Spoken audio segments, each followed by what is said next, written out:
네, 안녕하십니까. 최현민 교수입니다. 오늘은 두 번째 시간, 여러분들의 의사소통 능력 향상을 위해서 무엇을 해야 되는가? 여러 가지 관점이 있습니다. 의사소통 능력의 향상을 위해선 사람을 분석하는 방법이라든가 아니면 실습을 통해서 시뮬레이션 같은 걸 통해서 여러분들의 하나하나 케이스를 분석하고 그 방법을 향상시키는 걸 시도해보는 것도 하나의 방식이 될 수 있겠죠. 오늘 여러분이 우선 같이 해봐야 될 건 우선 우리가 고민을 해보는 겁니다.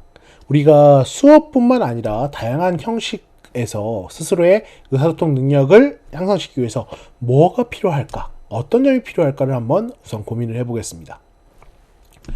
여러분들, 이 화면을 보신 여러분들, 좋은 의사소통 능력을 위해서 뭐가 필요하다고 생각을 하십니까? 네, 한번 생각해 보시겠어요? 좋은 말, 좋은 외모, 다 말이 되는 얘기겠죠? 호감이라는 것도 되게 중요한 요소 아니겠습니까? 제가 가끔 학생들이랑 강의를 할 때 이런 얘기를 할 때가 있는데, 제가 아무리 의사소통 능력자여서 여러분에게 재밌는 강의를 진행한다고 하더라도, 만약 학교에서 현빈이나 손예진 씨가 오셔서 특강을 한다고 하면 다 그거 들으러 갈 거잖아요. 뭔가 여러분들께서 실제 이러한 호감이나 흥미나 재미도 되게 중요한 소통의 요소가 되기도 합니다. 또 다른 측면은 전문성이 될 수도 있고요. 발음 같은 게 될 수도 있겠죠. 우리가 흔히 말하는 딕션이라고 표현을 하기도 하는데, 이런 측면도 우리가 연습이 많이 필요하지 않겠습니까? 보통 이제 발음을 할 때 좀 어버버 한다라고 표현을 하지 않나요? 우리가 흔히 말했을 때 정확하지 않고 흘러가지 않고 발음 자체가 잘 들리지 않는 사람들 같은 경우에는 상대적으로 의사소통 능력이 떨어진다라고 볼 수 있고, 그렇기 때문에 이런 측면을 우리가 조금 더 연습할 필요도 있겠죠. 더 나아가서는 우리가 상대방을 보는 표현이라든가 표정이라든가 대하는 태도 같은 것들도 중요한 의사소통 능력의 요소라고 볼 수 있을 겁니다. 이 측면은 나중에 대면에서 여러분들과 한번 좀 더 주의 깊게 논의를 해보도록 하고요.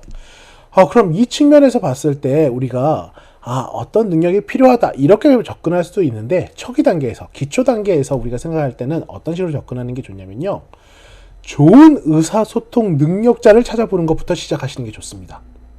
그러니까 여러분 주변에서 좋은 의사소통 능력자는 누가 있는가, 이것부터 우리가 한번 생각해 볼 필요가 있다는 거죠. 직접 대면에서 만나는 사람들 중에 많지가 않을 수 있기 때문에 한번 여러분이 TV라든가 방송에서 보는 사람 중에 의사소통을 잘하는 사람 누가 있을까 한번 고민해 보시겠습니까? 지금 대부분의 사람들이 머리에 조금 떠오르는 사람이 있을 겁니다. 케이스에 따라 좀 다르긴 하겠지만 저랑 같은 생각이신가요? 네, 바로 국민 MC라고 불리는 유재석 씨를 우리가 오늘 한번 분석을 해보도록 하겠습니다. 특히 의사소통 능력이라는 기준을 갖고 이 유재석이라는 사람을 한번 분석을 해보도록 하죠. 먼저 유재석은 어떤 사람인가부터 우리가 한번 생각을 해볼까요? 첫 번째, 정말 재미있는 건 유재석이라는 사람은 캐릭터가 없습니다. 여러분은 가끔 이제 메뚜기라든가 약간 이런 캐릭터를 생각할 수가 있겠는데, 실제로 메뚜기는 캐릭터로서 접근하는 방식이 아니에요. 그러니까 유재석 씨가 맨 처음에 데뷔하셨을 때 리포터 생활을 할 때 본인의 어필을 하기 위해서 조금 더 사람들에게 기억 남기 위해서 외형적으로 비슷한 메뚜기 탈을 쓰고 나와서 메뚜기라는 캐릭터가 생긴 거고, 메뚜기 춤을 추기 때문에 그걸 좀 밀고 나온 거지, 실제로 그걸 캐릭터화했다라고 말하기는 좀 어렵습니다. 두 번째, 정말 신기한 건데, 유재석 씨는 유행어가 없습니다. 기억나는 거 있으세요? 유행어? 대부분 개그맨 출신 사람들은 무언가 사람들이 반복할 수 있게끔 하는 유행어를 가진 케이스가 꽤 많은데, 유재석 씨는 그게 없어요. 세 번째로, 솔직히 그렇게 잘생긴 것도 아닙니다. 가끔씩 무한도전이나 런닝맨에서 주변에 하하씨가 이렇게 말을 하잖아요. 저 형은 뭔가 능력치 때문에 잘생김을 포장한다라고 얘기를 할 때가 있는데, 그런 배우도 있지 않나요? 베네딕트 컴퍼비치 같은 그런 배우 같은 경우에도 잘생김을 연기한다고, 실제 객관적으로 엄청나게 잘생긴 건 아니지만 그 사람의 이미지와 태도를 통해서 우리가 잘생겨 보이는 효과를 나타내는 게 있죠. 이런 것도 있었습니다. 그냥 체력 부족, 예전에는 체력이 또 부족했어요. 지금이야 여러분들 같은 경우에는 런닝맨을 보시니까 유재석 씨가 엄청나게 체력이 좋다라고 생각하는 경우가 있겠지만, 예전에 그 무한도전이라는 프로그램에서 거기다 우리가 흔히 말하는 저질 체력으로 정말 유명했었죠. 그런데 이제 10년 후에 본인의 관리를 위해서 엄청나게 노력을 하셨고 지금은 체력으로는 연예인 중에서 거의 탑을 찍을 정도로 훌륭하신 체력을 갖고 계시다고 볼 수 있습니다. 자, 여기서 이제 또 한 가지가 뭐냐면 혹시 이런 얘기 들어보셨어요? 유재석 씨가 술을 못한다는 얘기 들어보셨나요? 남자들끼리 친하신 뭐 김용만 씨라든가 몇 명 친한 사람들끼리 커피숍을 가서 남자 한 4-5명 40대 50대 되시는 분들이 그렇게 모여서 한 5-6시간을 수다만으로 그 시간을 보내실 수 있는 분 중에 한 명이라고 하더라고요. 그러니까 원체 말하는 걸 좋아하고 그 말하는 걸 즐기고 그렇게 연습을 하시는 분이라는 겁니다. 제가 말하려는 건 원래 말하는 걸 좋아한다가 아니라 그럼에도 불구하고 MC로서 말을 아끼는 사람이라는 겁니다. 지금 제가 말했던 측면은 이 사람에 대한 분석이에요.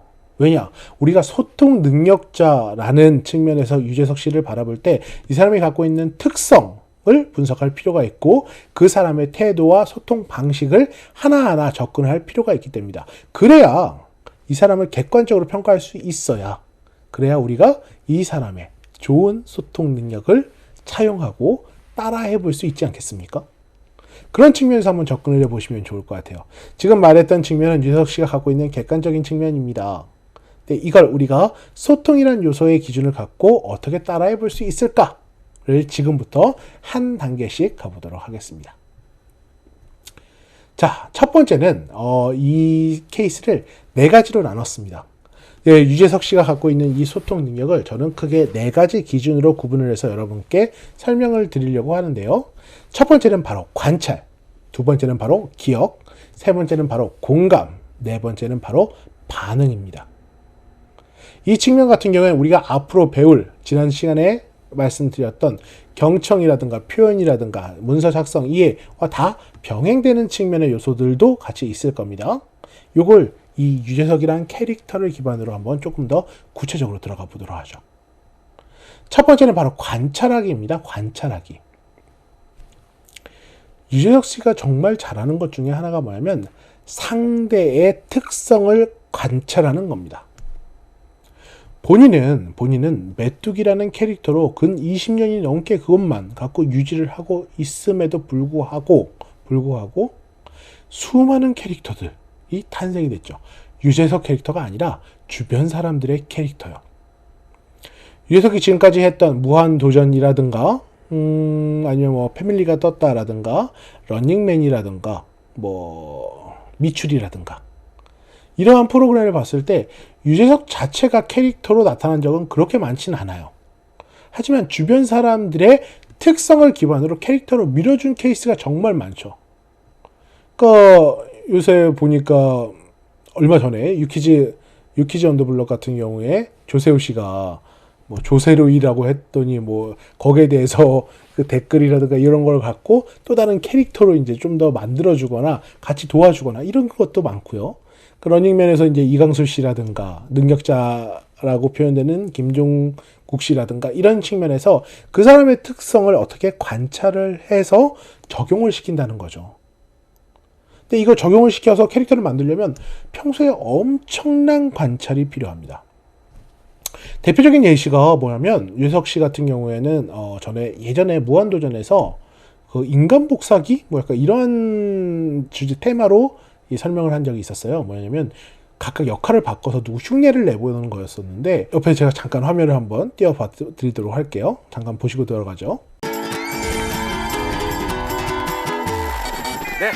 자, 오늘은 200회를 맞이해서 말이죠. 각자 오늘은 굉장히 자유로운 서로 간의 의견을 많은 분들에게 듣고 싶은 이야기들을 자유롭게 한번 얘기해 보도록 할게요. 잠깐 있어봐. 그러면 오늘 뭘 하면 되는 거야? 가만히 있으면 되는 거야? 웃겨, 저야 웃긴다. 이게 안 웃겨? 죽지 않아. 소리 지르는 건 어때요? 소규모로, 스몰하게. 떼떼떼, 떼떼떼. 떼떼떼. 최고야. 신선해. 와우, 너무 신선해. 신선해, 안 신선해, 신선해, 안 신선해. 신선한데? 내가 언제 그렇게 얘기를 했어요?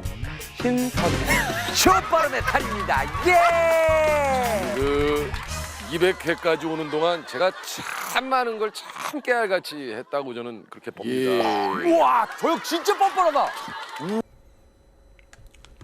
네, 우리는 이 화면이 잘 이해 안 갈 수 있겠지만, 특히 나이가 어리신 여러분들 같은 경우에는 잘 이해가 안 갈 수 있겠지만, 여기 있는 사람들, 이 화면에 나타났던 사람들이 얼마나 똑같냐라고 생각을 했냐면, 실제로 너무 그 하나하나 디테일이 비슷해서 깜짝 놀랄 정도로 평소에 얼만큼 이 사람을 파악하기 위해서 노력을 했는지가 절실히 보이더라고요.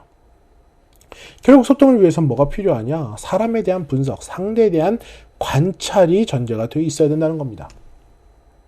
근데 관찰을 하려면 뭐가 필요하냐? 바로 상대를 관찰하기 위해서 나를 죽이는 연습이 필요한 거죠. 우리가 지난번에 말씀드렸듯이 유재석은 그렇게까지 사람과 말을 하거나 사람과 수다를 떠는 걸 좋아하는 사람입니다. 그럼에도 불구하고 어떻게 말을 아끼고 있다는 거죠. 상대방이 얘기할 때 얘기를 할 수 있게 판을 깔아주고 상대방의 얘기를 들어주고 내가 껴야 될 때 끼지 말아야 될 때를 낄끼빠빠를 정확하게 할 수 있고 소통 자체가 나 혼자 뜨려고 나 혼자 나서려고 나 혼자 얘기하려고 하는 건 개인적인 측면에서는 나오지만 화면에 있을 땐 TV에서 나올 때나 이럴 때는 어떻게 혼자 하는 게 아니기 때문에 상대에 대해서 들어주는 사람으로서 들어주는 자세를 취하고 있다는 겁니다. 대부분의 사람들이 그렇습니다. 소통의 의미 있는 소통은 바로 본인 이야기를 할 때예요. 그런데 그걸 진행해 주는 사람은 내가 내 이야기를 하고 싶지만 상대방의 얘기를 들어주는 연습이 먼저 전제가 돼야 된다는 필요가 있다는 거죠. 그렇기 때문에 이러한 관찰, 유재석 씨의 관찰하는 태도, 좋은 정말 대단한 소통 능력자로서의 유재석 씨의 특성 중에 이 관찰이라는 측면은 특성을 관찰하고 상대방의 특성을 관찰할 수 있게 스스로의 말을 아끼는 과정까지 포함하고 있다는 겁니다. 이게 바로 유재석 씨가 갖고 있는 첫 번째 소통 능력자로서의 태도라고 볼 수 있겠습니다. 자, 두 번째로 넘어가 볼까요? 두 번째는 바로 기억하기입니다. 뭐에 대해서 기억하냐? 조금 전에 말을 아껴서 관찰을 했습니다. 그 사람이 갖고 있는 특성에 대한 기억인 거죠. 우리가 보통 유느님이라고 표현을 하잖아요. 그리고 이런 얘기가 나오죠. 미담 제조기라는 말 들어보셨나요? 그러니까 보통 미담이 이 녀석이 어떤 좋은 일을 했다더라, 뭐 여러 가지 소스가 많겠지만 그 중에 공통적인 게 있어요. 그게 뭐냐면 KBS나 신인 개그맨이라든가 아니면 다른 뭐 러닝맨 그 제일 막내 스텝이라든가 이런 사람들의 이름을 많이 외우고 있다는 겁니다. 그리고 그 사람들에게 좋은 말을 해주기 위해서 노력을 하고 있고요. 여러분, 우리가 필요에 의해서 기억을 하는 것과는 별개로 이런 상대에 대한 기억을 하는 건 정말 중요한 포인트입니다. 쉽게 얘기하면 약간 우리가 연애를 할 때 보면요. 뭐 액세서리 하나가 바뀌거나 머리 스타일 하나가 바뀌었을 때 이걸 기억해주면 그렇게 고맙잖아요. 혹은 혹시나 뭘 할 때 사람들에게 이 변화에 대해서 캐치를 해주면 아, 이 사람이 나에게 관심을 갖고 있구나. 누군가에겐 그냥 이름 하나일 수밖에 없겠지만 만약에 정말 여러분이 우러러보는 혹은 여러분이 대하기 어려운 어떤 사람이 당신에 대해서 속속들이 기억을 해주면서 좋은 말을 해줬어요. 그럼 받아들여지는 게 다른 겁니다. 실제로 대화를 할 때도 마찬가지인 거죠. 많은 사람들이 그렇게 상대의 얘기에 집중을 하지 않아요.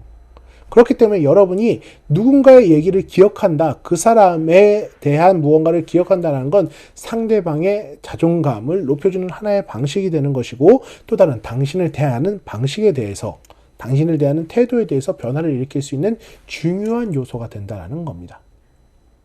즉 여러분들은 상대방을 기억해 주실 필요가 있고요. 상대방을 기억해 주실 필요가 있고 상대방이 하는 이야기를 기억할 필요가 있고 상대방의 변화를 관찰하여 기억할 필요가 있다는 겁니다.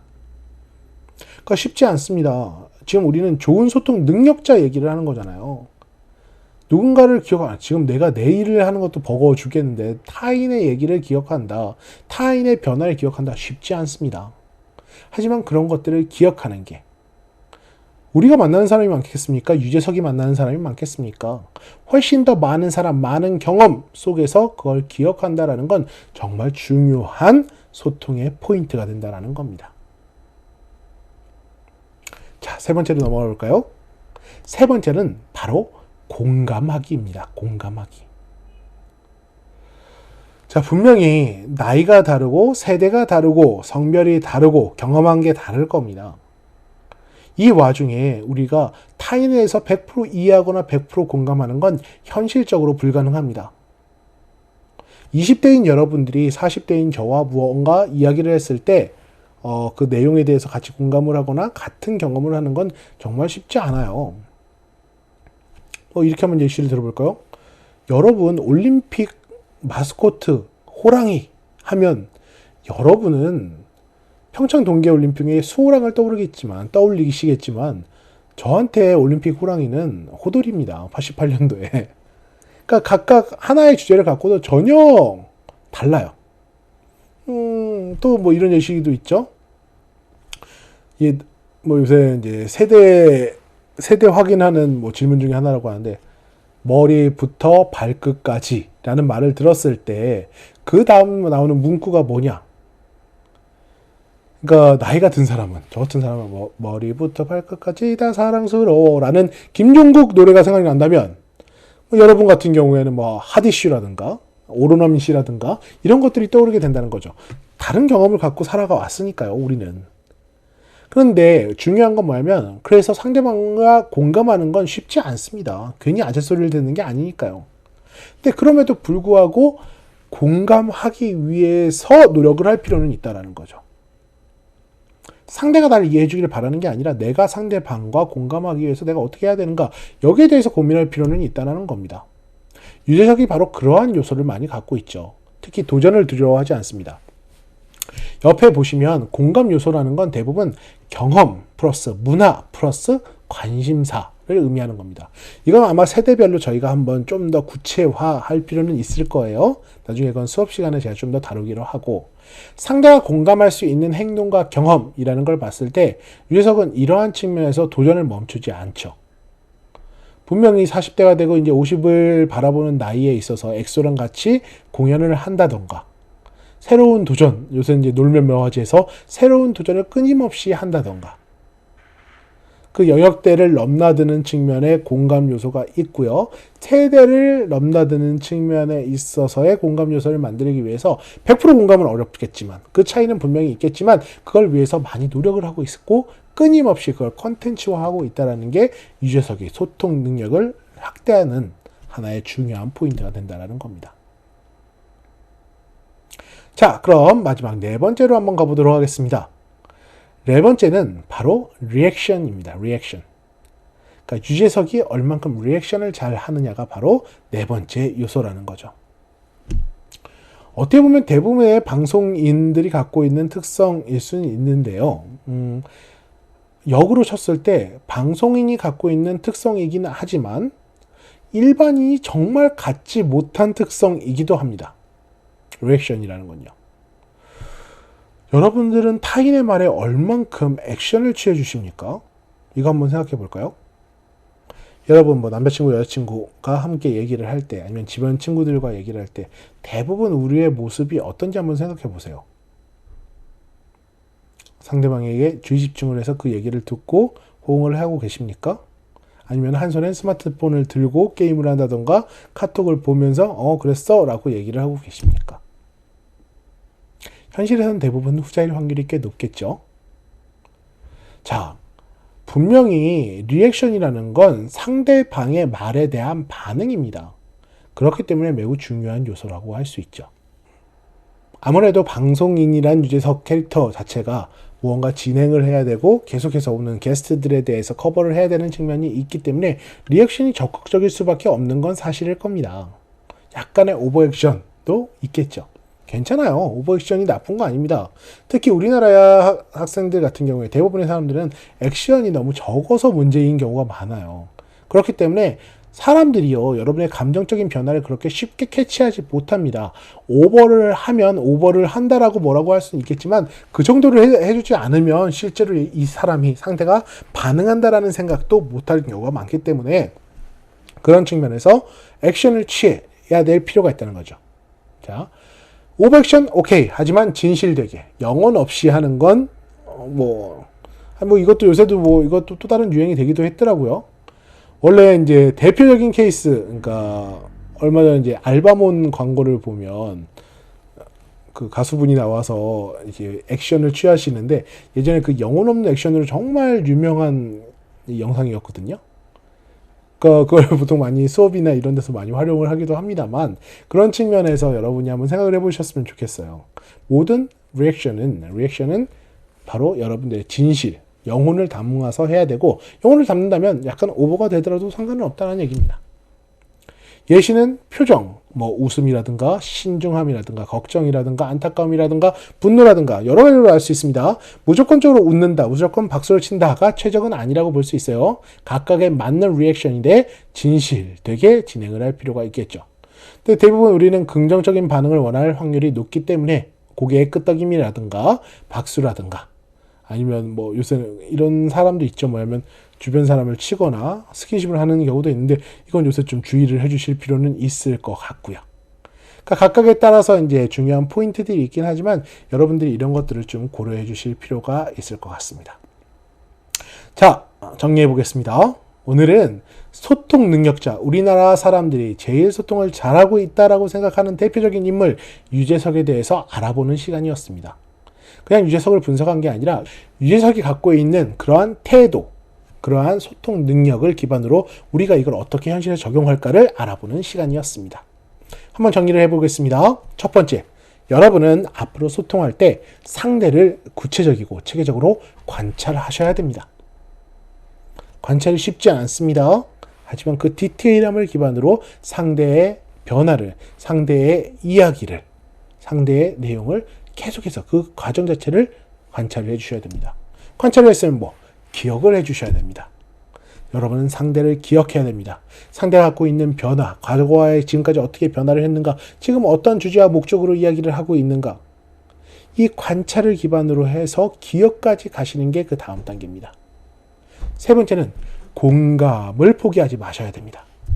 끊임없이 노력을 하셔야 되고 세대별로, 성별로 앞으로는 지금 여러분은 20대지만 앞으로 여러분들도 30대가 되고 40대가 되고 50대가 됐을 때 그 다양한 주변에 있는 그 확대되는 관점, 내 영역에만 있는 게 아니라 다양한 영역을 다 커버할 수 있는 형태의 공감에 대한 시도를 멈추지 마셔야 될 필요가 있습니다. 마지막은 반응, 리액션을 해주셔야 됩니다. 우리는 수업 내내 이러한 리액션의 방법에 대해서도 같이 고민을 해볼 겁니다. 자, 처음에도 말씀드렸듯이 우리나라 사람들은 대부분 리액션이 그렇게 좋은 편은 아닙니다만 이것도 마찬가지로 연습을 통해서 끊임없이 노력을 하고 좋은 의사소통 능력자가 되기 위해서 노력할 필요가 있다는 건 다들 공감하시죠? 자, 이렇게 저희가 두 번째 시간에는 소통 능력자로서 유재석에 대해서 분석을 해보고 이걸 현실에 적용하기 위해서 어떻게 해야 되는지를 고민해 봤습니다. 유재석 외에도 다양한 케이스들이 많습니다. 우리가 보통 이제 분석을 할 땐 이걸 체계화하는 방식이 필요한데, 유명한 사람이라고 치면 김대동 씨라든가, 설민석 씨라든가, 외국 사람들 중에서도 여러 명이 있겠죠? 그 사람의 특성을 파악하고 그 특성을 기반으로 어떻게 접근을 해야 되는가, 이걸 우리가 한번 고민을 하는 시간이 되었으면 좋겠습니다. 그 외적인 예시는 제가 다음 시간에 한번 더 알려드리도록 하고요. 이건 단순히 소통뿐만 아니라 이 소통은 정말 다양하게 적용할 수 있다는 것도 같이 좀 기억을 해주셨으면 좋겠어요. 쉽게 얘기하면 우리가 의사소통이라는 걸 단순히 1대1 혹은 직무와 관련돼서 연관해서 우리가 주로 진행을 하고 있지만 결국 이 의사소통은 또 다른 형태의 PT, 1대-다 형태의 PT가 될 수도 있고 1대1 형태의 PT 혹은 대면 의사소통이 될 수도 있습니다. 그리고 늘 얘기하지만 이러한 태도적인 측면이 결국 여러분의 모든 앞으로 접하게 될 관계와 직무와 모든 자기 어필에 있어서 적용할 수 있다는 걸 꼭 기억을 해주시기 바라고 오늘의 수업을 마무리하도록 하겠습니다. 네, 감사합니다.